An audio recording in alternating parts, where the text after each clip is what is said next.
ସମସ୍ତଙ୍କୁ ନମସ୍କାର। ଆଜି ଆମେ ଆଉ ଏକ ନୂତନ କାହାଣୀ ଶୁଣିବା। କାହାଣୀଟିର ନାମ ହେଉଛି ଚତୁର ଠେକୁଆ। ଗୋଟିଏ ଜଙ୍ଗଲରେ ଗୋଟିଏ ଠେକୁଆ ଛୁଆ ଥିଲା।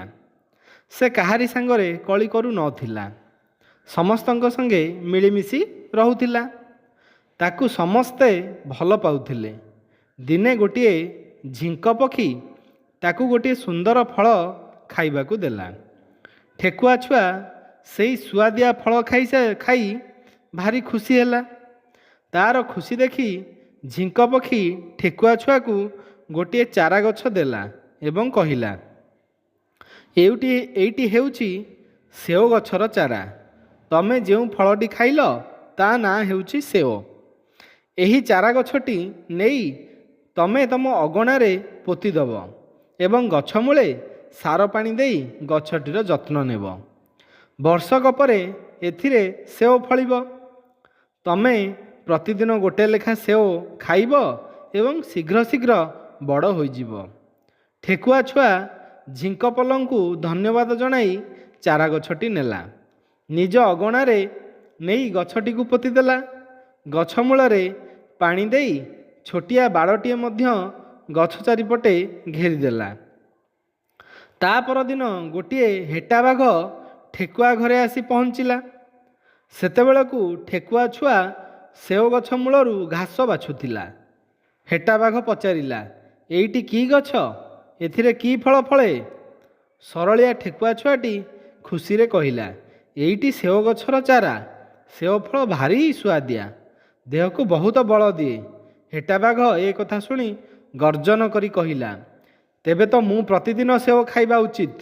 ଗଛଟିକୁ ମୋ ବଗିଚାରେ ନ ଲଗାଇ ଏଠିରେ ଲଗାଇବାକୁ ତମକୁ କିଏ କହିଲା?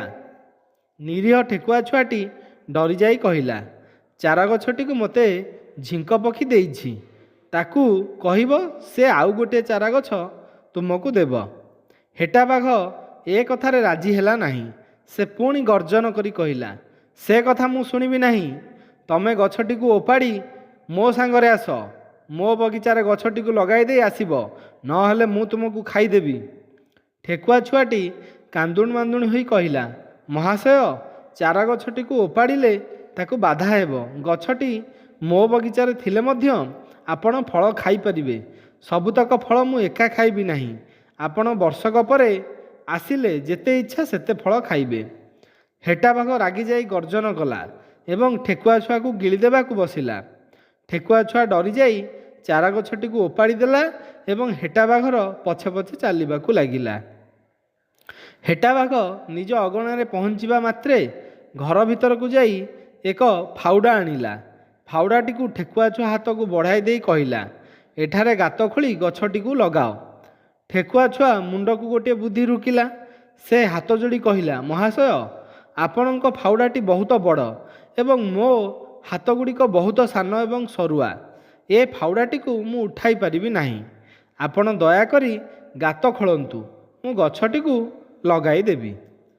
ଗାତଟି ଗହୀର ନହେଲେ ଗଛଟି ମରିଯିବ। ହେଟା ବାଘ ଏ କଥାରେ ରାଜି ହୋଇଗଲା ଏବଂ ଫାଉଡ଼ାଟି ଧରି ଶୀଘ୍ର ଶୀଘ୍ର ଗାତ ଖୋଳିବାକୁ ଲାଗିଲା। ହେଟା ବାଘ ଯେତେ ଗାତ ଖୋଳୁଥାଏ, ଠେକୁଆ ଛୁଆ ଆହୁରି ଖୋଳିବାକୁ କହୁଥାଏ। ହେଟା ବାଘକୁ ଚାଷବାସ ଜଣା ନଥିବାରୁ ସେ ଠେକୁଆର କଥା ମାନି ମାଟି ଖୋଳି ଚାଲିଥାଏ। ହେଟା ବାଘ ପଚାରୁଥାଏ, ଏତିକି ହେଲା? ଠେକୁଆ ଛୁଆ କହୁଥାଏ, ନା, ଆହୁରି ଖୋଳ, ନହେଲେ ଗଛଟି ମରିଯିବ। ଏମିତି ଗାତ ଖୋଳି ଖୋଳି ହେଟା ବାଘର ମୁଣ୍ଡ ଉପରକୁ ଆହୁରି ଦି ହାତେ ହୋଇଗଲା। ଯେତେବେଳେ ଠେକୁଆ ଛୁଆ ଦେଖିଲା ଯେ ହେଟା ବାଘ ଆଉ ଗାତ ଭିତରୁ ବାହାରି ପାରିବ ନାହିଁ, ସେତେବେଳେ ଠେକୁଆ ଛୁଆ ତାଳି ମାରି ଠୋ ଠୋ ହସି ହେଟା ବାଘ ଠେକୁଆର ହସ ଶୁଣି ଉପରକୁ ମୁଣ୍ଡ ଟେକି ପଚାରିଲା, ଏଥର ଗାତଟି ଠିକ୍ ହେଲା? ଠେକୁଆ ହସି ହସି କହିଲା, ଗାତଟି ତୁମ ପାଇଁ ପୁରାପୁରି ଠିକ୍ ହୋଇଛି। ତୁମେ ସେଇ ଗାତ ଭିତରେ ଥାଅ। ବର୍ଷକ ପରେ ତୁମ ଦେହରେ ସେଓ ଫଳିବ। ମୁଁ ଯାଉଛି ମୋ ବାଡ଼ିରେ ଏହି ସେଓ ଗଛଟିକୁ ଲଗାଇ ଦେବି। ଗଛଟି ମୋର ଖରା ଧାସରେ ଝାଉଁଳି ପଡ଼ିଲାଣି। ଏତିକି କହି ଠେକୁଆ ଛୁଆ ଚାରା ଗଛଟି ଧରି ଚମ୍ପଟ ହେଲା।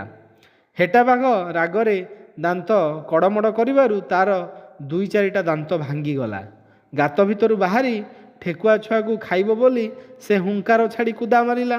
ମାତ୍ର ଗାତଟି କୂଅ ଭଳି ଗଭୀର ହୋଇଥିବାରୁ ସେ ଗାତ ଭିତରୁ ବାହାରି ପାରିଲା ନାହିଁ। କୁଦା ମାରି ମାରି ସେ ହାଲିଆ ହୋଇଗଲା ଓ ଖାଇବାକୁ ନ ପାଇ ଗାତ ଭିତରେ ଶୁଖି ଶୁଖି ମଲା। ଧନ୍ୟବାଦ।